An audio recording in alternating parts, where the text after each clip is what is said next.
के लिए फिर सुबह कार्यकर्ताओं को दिए जाते थे, है ना। और लोकगीत बाबा साहब के और इनके महापुरुषों के ऊपर बहुत गाए जाते थे, DS4 के ऊपर गाए जाते थे, फिर जागृति वाले हुआ करते थे। अच्छा, इसके बाद बसपा की सरकार बनी, क्या देखा, कैसा रहा प्रदर्शन जिसके बाद?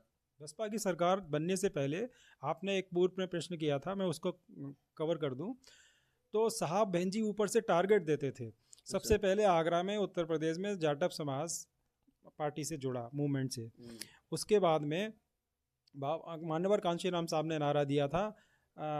लोगों ने उनकी पहचान की थी कि कांशीराम जी आए हैं उत्तर प्रदेश में और 3 बाबा लाए हैं। एक फूले साहब पगड़ी वाले बाबा, और साहू जी महाराज पगड़ी वाले बाबा, और डॉक्टर बाबा साहब अम्बेडकर टाई वाले बाबा, और चौथे बाबा आज के समय में हमारे मान्यवर कांशीराम साहब है। और उन्होंने बाबा लाए, एक ज्योतिबा फूले जी को, हाँ, दूसरे पगड़ी वाले छत्रपति साहू जी महाराज, और तीसरे टाई वाले जी बाबा। हाँ। तो उनके उनके इतिहास को, उनके संघर्ष को लोगों के बीच में जब मान्यवर साहब ने किताबों के माध्यम से, छोटे छोटे पंपलेट्स के माध्यम से, अपने कार्यकर्ताओं को कैडर के माध्यम से बताना शुरू किया, तो समाज में जागृति आई, पिछड़े समाज में जागृति आई। तो साहब और बहन जी वहाँ से टारगेट देते थे कि आप जाइए जलेसर में जाइए, आप टूंडला में जाइए, आप आगरा में जाइए, आप बघेल समाज के हैं, आप जो वहाँ पर जो अपने समाज को इकट्ठा करके मेरे को अपनी ताकत दिखाई है। मतलब आप समझिए इस बात को बड़ी बारीकी से कि जब समाज को इस चीज की जानकारी नहीं थी, अपने महापुरुषों के इतिहास को, तो इस बात को भी उस समय चलाया गया कि एक आस्था होती है, एक विश्वास होती है, लोगों की बनती है, तो बाबाओं के थ्रू नाम लेकर लोगों के बीच में कन्वे किया गया, तो आदमी जानने के लिए आएगा, जब उत्सुकता आएगा तो अपने इतिहास को जानेगा, फिर जुड़ेगा। फिर क्या हुआ? फिर ये हुआ कि लोगों के बीच में, SC ST OBC माइनॉरिटी के बीच में, उनके जो जीवन का संघर्ष था, जिसके माध्यम से हमें संवैधानिक अधिकार मिले 200 साल के संघर्ष में महापुरुषों में, तो लोग उससे फर्स्ट टाइम परिचित हुए मान्यवर बहन जी और साहब और बामसिफ के आंदोलन से, BSP के आंदोलन से। तो उसमें जागृति बढ़ी, और जो जागृति समाज में बढ़ती थी, उसी में से, जमीन में से तपे तपाए मंजे हुए लोग, कार्यकर्ता, बहुत मिशनरी कैडराइज समर्पित बहन जी को और साहब के साथ में जुड़ते थे, और उन्हीं को साहब लीडरशिप सौंपते थे। अच्छा। और उनको पदाधिकारी बनाते थे, और जब समय आया तो उन्हीं में से विधायक और मंत्री बने। ऐसे लोगों को रिप्रेजेंटेशन दिया बहन जी और साहब ने, जिनको कोई टिकट तक नहीं देता था। अच्छा। अदर पार्टीज में। अच्छा, सरकार बनने के बाद क्या वो चलन चल पाया? क्योंकि मानवर साहब भी उस समय गुजर चुके थे, क्योंकि जब पूर्ण बहुमत की सरकार बनी थी, तो उसके बाद कितना चेंजेस आया? डेफिनेटली चेंजेस, क्योंकि बाबा साहब डॉक्टर अम्बेडकर ने कहा है कि हमारा पूरा मूवमेंट परिवर्तन के लिए है। मानवर साहब ने जो मूवमेंट चलाया, सामाजिक परिवर्तन के लिए चलाया था। उसको लोग कुछ लोगों में भ्रम पैदा करने के लिए संकुचित सोच के माध्यम से बताते हैं कि ये मूवमेंट बहुजनों का था। असलियत यह है कि मान्यवर साहब का और बहन जी का मूवमेंट हमारे आदर्श, दुनिया के सबसे श्रेष्ठतम शासक, जिन्होंने अपने देश की प्रजा को एक संतान माना था। तो बदलाव क्या देखा? वही मैं बता रहा हूँ। तो सम्राट अशोक का जो आदर्श राज्य था, साम्राज्य था, जो आज तक भारत के इतिहास में, आज़ाद भारत में देखने को नहीं मिला था, उसको बहन जी ने स्थापित किया। इस देश के अंदर में जाति तोड़ो समाज जोड़ो वाली व्यवस्था लागू करी, और इस देश में भय मुक्त शासन दिया, कानून का राज स्थापित किया। जो सम्राट अशोक का जो एक आदर्श एक साम्राज्य था, उसको बहन जी ने जमीन में उतारने का काम किया महापुरुषों की विचारधारा के माध्यम से। संघर्ष में आप जुड़े रहे तो कई चीजें बदलाव देखी होंगी सरकार में। आज क्या कारण है जो बसपा का ये जनाधार जो कम हुआ है? क्या कमियां रही हैं कि जो चीजें आपको मिसिंग लगी, जिसके कारण आगरा जैसी सीट जिसको बसपा तय करती है, बसपा जीतेगी या बसपा किसको सांसद बनाएगी, वो आंखें बंद करके हो जाए? क्योंकि पिछले चुनाव में देखा जाए तो आगरा चुनाव लड़ते हुए ही दिख रही थी आखिरी तक। तो ये जो जनाधार खो रहा है, इसका कारण क्या है? क्या चीजों में कमी आई है? कौन लोग हैं? कैसे मतलब ये कमियां आई हैं? इस पे क्या? मैं ऐसा मानता हूँ कि हमारा जनाधार नहीं खोया है। उसका मैं आपको एक साक्ष्य दूंगा कि जो विचारधारा आदरणीय बहन जी और मान्यवर साहब लेकर चले थे, वो विचारधारा हमारे समाज के बीच में बढ़ी है। अनेक संगठन उसी विचारधारा को लेकर चल रहे हैं, चाहे BJP हो, चाहे कांग्रेस हो, चाहे कम्युनिस्ट पार्टी हो, चाहे समाजवादी पार्टी हो। वो तो नागनाथ हैं, सांपनाथ हैं। उत्तर प्रदेश में एक सपोला नाथ हुई है, जिसको अखिलेश यादव कहते हैं, समाजवादी पार्टी।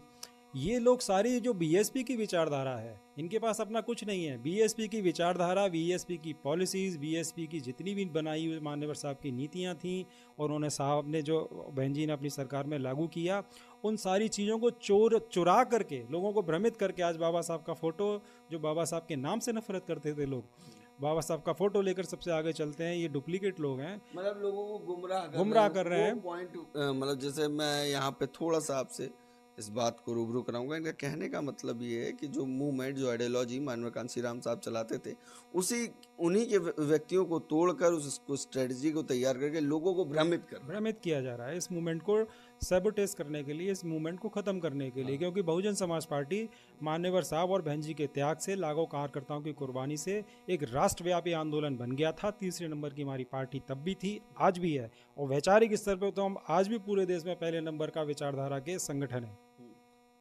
अब हमारे साथ एक और शख्स हैं, उनसे भी बात कर लेते हैं। हमारे साथ 2 मिनट रूबरू जरूर कराएंगे, क्योंकि लगातार आप देख रहे होंगे स्क्रीन पे कुछ ना कुछ ढूंढ रहे हैं, तो थोड़ी सी बात कर लेते हैं। विशाल विशाल कुमार जी, हाँ जी।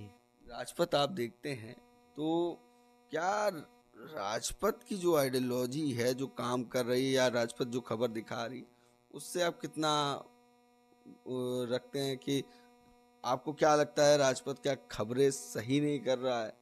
क्या कुछ जो बिंदुएं हम लोग उठाते हैं क्या गलत है? नहीं, आपका जो बिंदु उठाने का तरीका है वो एकदम ज़मीनी स्तर का है। लोगों के, कार्यकर्ताओं की बात ऊपर तक पहुँचे, बहन जी तक, राष्ट्रीय लेवल के जो पदाधिकारी हैं उन तक पहुँचे, उनके माध्यम से बहन जी तक पहुँचे। और राजपथ के बारे में फेसबुक वगैरह पे कुछ लोग हैं जो अपने आप को बसपा का बोलते हैं, कट्टर बसपा का बोलते हैं, और राजपथ के बारे में कुछ गलत कमेंट करते हैं, पुराने वीडियो डालते हैं, कभी कुछ कहते हैं, कभी कुछ कहते हैं। मतलब दो मुंह वाले हैं ये राजपथ वाले। मैंने शुरू से इनसे जुड़ा हुआ और शुरू से देख रहा हूँ कि बसपा के अलावा, मिशन मूवमेंट के अलावा राजपथ पे कोई और दूसरी बात नहीं होती है। पुरजोर तरीके से कासिम साहब क्या जो है, सही को सही कहना और गलत को गलत कहना गलत लगता है? नहीं ऐसा तो नहीं है।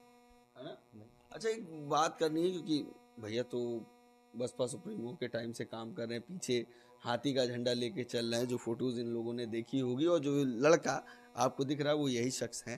फिर से हम आपको बता दें, मैं छोटा सा एक सवाल आपसे लूंगा, फिर भाई के पास आ जाऊंगा आपके। सोशल मीडिया आप देखते हैं, क्या सोशल मीडिया से बसपा की सरकार ये लोग बना देंगे अगर ऑफलाइन फील्ड पे काम नहीं होगा? जो बात कहीं ना कहीं, जो इन्फॉर्मेशन अंदर जानी चाहिए वो टैली नहीं हो पा रही, उस चीज़ को हम लोग कवर करके भेजने की कोशिश करते हैं, तो कैसे? देखिए, सोशल मीडिया पे जब भी कोई खबर अपलोड होती है तो वह खबर बहुत दूर तक जाती है, हमारे विरोधियों तक भी जाती है और जो हमारे पक्ष में उन तक भी जाती है। लोग उस पर कमेंट भी करते हैं। जब वो कमेंट गलत करते हैं तो उसका हमारे लोग जवाब देते हैं, तो उसका संदेश ठीक नहीं जाता है। ये सोशल मीडिया पे काम करने की जगह कैडर के माध्यम से ज़मीन पर काम करना बहुत आवश्यक है आज के समय में, अगर 2027 में सरकार बनानी है यूपी में तो। आपसे आते हैं, क्या आज के समय में क्या वो कमेटी, वो टीम उस तरीके से कैडर कर पा रही है? क्या लोगों के बीच में कनेक्ट कर पा रही? क्योंकि आप बताते हैं, अभी मैं बात कर रहा था विद ऑफ द माइक, तो आप कह रहे थे पिताजी को गाइडलाइन पहले ही दे दी जाती थी कि आपको इतनी भीड़ करनी है, ये टीम होगा, आपके ये कार्यक्रम है। अन्य राज्यों में भी होता था, पहले से तैयारी बताइए। क्या वो चीज़ें इस वक्त देखने को मिल रही, कमेटीज काम कर रही हैं?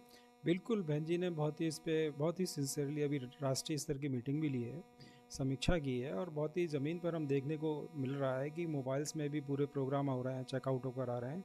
जो बड़े बड़े पदाधिकारी हुआ करते थे, तो बहन जी ने उनको ज़मीनी स्तर पर छोटे छोटे क्षेत्रों में, विधानसभा में 2-2-3 की जिम्मेदारी दे करके, जो जॉन कोऑर्डिनेटर हुआ करते तो उनको ज़मीनी स्तर पर लगाया है। वो कैडर देने का काम कर रहे हैं, बड़ी तेज़ी के साथ में लोग इसमें जुड़ रहे हैं। जो बीच में थोड़ी सी आपको वो लेकर ऐसा दिख रहा था दुष्प्रचार के माध्यम से, वो ज़मीनी हकीकत नहीं है ऐसा। यहाँ पे तो ज़मीन पे बहुत, आगरा में तो बहुत बड़ा काम हो रहा है। हमारे गोरेलाल जी हैं, वो भी लगे हुए हैं, और अन्य साथी लगे हुए हैं, पुराने साथी इस लगे वक्त हुए हैं। आप पार्टी में कोई जिम्मेदारी ली हो? पार्टी में मैं सिर्फ नॉन रैंक पर रह करके काम करना ज़्यादा पसंद करता हूँ, मिशनरी भावना से। अच्छा, मिशनरी भावना से। हाँ, कैडर भी लेना, बीच में जाना, लोगों के बीच में संपर्क करना, अपनी आइडियोलॉजी को लोगों को बताना, अपनी बात को डिफेंड करना, और अपोजिशन को जो है एक्सपोज करना कि वो किस तरह से संवैधानिक अधिकारों को ख़त्म करने का काम कर रहे हैं, और जो बड़ी मुश्किलों से बहुत मुसीबत उठाकर हमारे महापुरुषों ने 200 साल के इतिहास में संविधान के माध्यम से इस देश में मानवता स्थापित की, समता, स्वतंत्रता, बंधुता, न्याय के आधार पर देश और समाज के निर्माण का जो सपना देखा था, उसको जो बीजेपी और आरएसएस के लोग मिलकर के ख़त्म कर रहे हैं। इसमें कांग्रेस का भी पूर्व में ऐसा पार्ट रहा है। तो ऐसा देखने में आ रहा है कि जो सेक्टर वाइज कमेटी की बैठक होनी चाहिए, क्या बीच में ये बूथ डिस्ट्रैक्ट हुआ था, बूथ नहीं हो पा रहे थे, कैडर नहीं हो पाया था, क्या वो चीज़ें यहाँ हो रही हैं? हाँ, बीच में थोड़ा सा मैं नहीं समझता हूँ, ज़्यादा 10-5% फ़र्क पड़ा था, लेकिन उसको बहुत जल्दी से हम लोग कवर कर रहे हैं। डैमेज कंट्रोल हो रहा है और समाज के ये बीच पार्टी की कमेटी की मैं बात कर रहा हूँ, हाँ, ना कि नेता की। नेता तो निर्देश देता है। एक सवाल तो ये भी कहते हैं कि बसपा सुप्रीमो रोड पे नहीं आती हैं, बसपा सुप्रीमो ये नहीं करती हैं। अगर वो रोड पे आएंगी तो मुझे लगता है पूरे देश की जनता रोड पे आ जाएगी, जिस तरह से आपने देखा होगा कार्यक्रम में कि कहीं भी जाती थी, शिरकत करती थी। शुरुआती दौर में काफी संख्या रहती थी। मतलब आज की कमेटी के बारे में जो लोकल कमेटियाँ हैं, लोकल कमेटियाँ बहुत ही सक्रिय हैं बहन जी, उसकी बराबर समीक्षा मंथली करती हैं। हम लोग अपनी रिपोर्ट पेश करते हैं, संगठन के लोग, बहन जी उसको अच्छी तरह से चेकआउट करती हैं, कमियाँ होती हैं उस पर डायरेक्शन देती हैं और उसमें मौका देती है लोगों को सुधरने का। और सेक्टर वाइज हमारा काम चल रहा है, बूथ वाइज हमारा काम चल रहा है, इसमें कोई दो राय नहीं है। यानी निसंदेह बीच में थोड़ी सी ये दिक्कत आई थी जिसके कारण ये जनाधार खो रहा था। वो मीडिया जो है भारत का, वो वन साइडेड हो गया था। अच्छा, उसने भ्रम पैदा कर दिया देश के अंदर में। ये कौन सी मीडिया थी? ये मीडिया आप इसको कह सकते हो, मान्यवर साहब ने कहा था इसको मनुवादी मीडिया। और आज के समय में बहुत सारे लोग इसको सोशल मीडिया के लोग गोदी मीडिया भी कहते हैं कि वो मोदी और गोदी इनकी सब में गोद में बैठा हुआ मीडिया है। वो वन साइडेड करता है, देश की वास्तविक स्थिति नहीं बता रहा है वो, कि देश में वास्तव में स्थिति क्या है। आज जीडीपी देश की इतनी गिरी हुई है, पर कैपिटा इनकम गिरी हुई है ना। पावर्टी लाइन में हम बहुत पीछे चल रहे हैं देश के आगरा अंदर के में। क्या हालात हैं इस समय? क्योंकि जिसको कहा जाता था लेदर का बिजनेस, और वो विजिटिंग थी, उसमें कोई दिक्कत आई है? आगरा के हाँ, हालात जैसा पूरा देश का हाल है वैसा ही आज आगरा का भी हाल है। जब से 10 साल से आदरणीय मोदी जी की सरकार केंद्र में बनी है और योगी जी की सरकार बनी है, इन लोगों ने कम से कम 50% से ज़्यादा फैक्ट्रियों को बंद कर दिया है, स्कूल कॉलेज को बंद कर दिया है। लोगों की आमदनी नहीं है, पर जो परचेजिंग पावर होती है वो लोगों की घट गई है। तो इसलिए यहाँ पर मैन्युफैक्चरिंग हब जो है वो डाउन हो गया है। सरकार उसको प्रोत्साहन नहीं दे रही है, और सरकार इसलिए नहीं दे रही है कि वो पुरानी व्यवस्था लागू करना चाहती है कि इन लोगों के हाथ से शिक्षा भी छीन लो, नौकरी भी छीन लो, काम भी छीन लो, ये मजदूर हो जाएं, कांग्रेस हमारे गुलाम हो जाएं। हाँ, कांग्रेस आजकल बहुजन आंदोलन की बात कर रहा है, कांचीराम साहब की बात कर रहा है, कह रहा है मायावती हमारे साथ लड़ना नहीं चाहती हैं, ऐसी बातें कह रहे हैं। और राहुल गांधी आज बता रहे हैं कि हम तो मिशन मूवमेंट के साथ हैं, कांचीराम जी को हमने देखा है, बसपा सुप्रीमो को भी देखा है, मगर आज वो हमारे साथ नहीं आना चाहते। देखिए, इस देश के अंदर में 3 विचारधाराएं हैं। एक गांधीवादी विचारधारा है, एक गॉडसेवादी विचारधारा है, और एक कम्युनिस्टों की विचारधारा है, वो भी मनुवादों के हाथ में है। और चौथी विचारधारा जो है वो डॉक्टर अंबेडकर की विचारधारा है। इसको अम्बेडकराइट फुले साहू आंदोलन कहते हैं, जिसका नेतृत्व जो 85% 90% इस देश की आबादी आदरणीय बहन जी करती हैं, जिसका शुरुआत मान्यवर साहब ने की थी। तो देखने में ये आ रहा है कि ये लोगों के पास में वोट बैंक खिसक चुका है। तो ये हमारे लोगों को धोखा देने के लिए इस तरह की बातें कर रहे हैं, फ़ोटो दिखा रहे हैं और लोगों को ठगने का काम कर रहे हैं ये लोग। इनके पास में अगर कुछ होता तो हमारा जो 60 साल 65 साल कांग्रेस ने शासन किया, तो ना तो हमारा इन्होंने बैकलॉग पूरा किया, ना कोटा पूरा किया, ना इन्होंने जनगणना, जाति आधारित जनगणना कराई। काका कालेलकर आयोग को नेहरू जी ने रिजेक्ट कर दिया था, उसके बाद में इंदिरा गांधी जी ने रिजेक्ट कर दिया, उसके बाद में मनमोहन सिंह ने रिजेक्ट कर दिया, उसके बाद उससे पहले नरसिंह राव ने रिजेक्ट कर दिया। इन लोगों ने जाति आधारित जनगणना नहीं होनी दी, जिससे अगर वो एक बार हो जाता तो हमको बराबरी का हक और प्रतिनिधित्व, हिस्सेदारी पूरे देश में मिल जाती है। जो मान्यवर साहब का आंदोलन था कि जिसकी जितनी संख्या भारी उसकी उतनी हिस्सेदारी, तो वो जाति आधारित गिनती का जो आंदोलन है, सारे इश्यूज हैं, मुद्दे हैं, तो बहुजन समाज पार्टी मान्यवर बहन जी और आदरणीय साहब के सारे मुद्दे हैं, हमारे बहुजन समाज के मुद्दे हैं। ये तो भ्रमित करने के लिए ऐसा कर रहे हैं। कांग्रेस तो शुरू से दलितों को धोखा दे रही है। संगठन उस समय भी तो चलते थे जिसको इस वक्त ध्यान नहीं दिया जा रहा है। ये जो तमाम लोग देखते नहीं है, क्योंकि आपने बताया कि जब पिताजी काम कर रहे थे उस समय कई ऐसे संगठन थे जो कहीं ना कहीं बसपा का सहयोग करते थे आर्थिक रूप से। आज तमाम बामसेफ बन गए हैं, तमाम संगठन बन गए हैं। कई लोग कह रहे हैं, हम कांशीराम साहब का नाम लगा के कह रहे हैं कि हम तो मिशन मूवमेंट पे चल रहे हैं, जो आपने ही बात कही। तो बसपा को आगे के चुनाव के लिए क्या करने की जरूरत है, क्या बदलाव की जरूरत है, किस चीज को करने की ज्यादा जरूरत है? जो लोग अपने आप को बामसेफ का कह रहे हैं, उन लोगों ने बामसेफ का एक नाम जरूर चोरी कर लिया है, लेकिन मान्यवर साहब को धोखा दे करके उन्होंने बामसेफ को इतने झगड़े में डाल दिया। तमाम केस चल रहे हैं उनके ऊपर में। हर आदमी कोर्ट कचहरी में ये दावा कर रहा है कि मेरी बामसेफ ही ओरिजिनल बामसेफ है, लेकिन बामसेफ वही बामसेफ है जिसको मान्यवर साहब और बहन जी का आशीर्वाद आज तक प्राप्त है। जो हमारी ओरिजिनल बीएसपी की बामसेफ है वही बामसेफ है जो कांसीराम साहब के द्वारा स्थापित है। अच्छा, मुझे ये बता दीजिए कि आगे के लिए क्या करने की जरूरत है बसपा को जनाधार बढ़ाने के लिए इस वक्त, जनाधार बनाने के लिए हमारे पास जो में आपने पिताजी से सीखा? हाँ, वो ये होता था कि जो हमारे सोशल इश्यूज थे, हाँ, हमारे मुद्दे थे, एससी के थे, एसटी के थे, ओबीसी के थे, महिलाओं के थे, आदिवासियों के थे, उन इश्यूज़ को लेकर के, शिक्षा के इश्यूज़ को लेकर के, इनकी पर कैपिटा इनकम को बढ़ाने को लेकर के, रोजी रोज़गार को लेकर के, ये सारे जो इश्यूज़ हैं, और बहन जी ने इतने अच्छे अच्छे काम किए, बैकलॉग पूरे किए और आवाज़ दिए माननीय कांशीराम साहब के नाम पर। ये देश में ऐतिहासिक काम किए, लोगों को पट्टे दिए, लोगों के पट्टे पर कब्जे दिए। इस तरह के काम और इन इश्यूज़ को उठा करके ही हम लोग दोबारा से शासक बन सकते हैं। अच्छा, ठीक है। ये थी छोटी सी बात, बने रहिए राजपथ के साथ। मगर तमाम बिंदु हैं, इस पर डिस्कशन हो सकता है, मगर उसके लिए आपको मैसेज करके बताना होगा।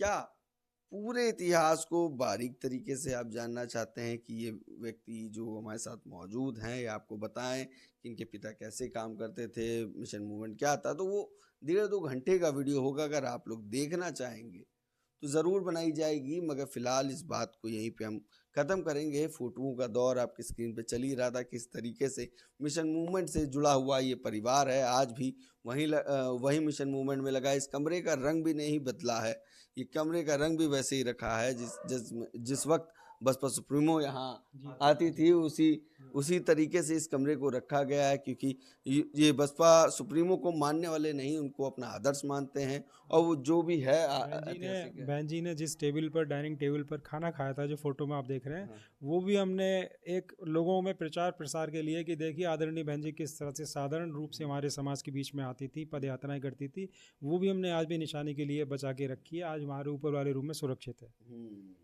ये तमाम बिंदु थे, तमाम बातें थी जो सामने आई। ये वो लोग नहीं है जो सोशल मीडिया पे बैठकर सिर्फ आर्टिकल लिखते हैं। ये वो लोग हैं, ये वो परिवार है जो बसपा के साथ समर्पित रहा और काम किया। इनके पिता ने भी मिशन मूवमेंट को चलना चाहिए था लगातार। जी जी, तीसरी पीढ़ी में आप जेल भी गए। मैं थोड़ा सा उसको क्लियर कर दूं। जी, एक्चुअली में 1946 में बाबा साहब डॉक्टर अंबेडकर ने पूना पैक्ट के विरोध में आंदोलन किया था, जिसमें मेरे 2 ताऊजी लखनऊ में 2.5 महीना जेल में रहे थे।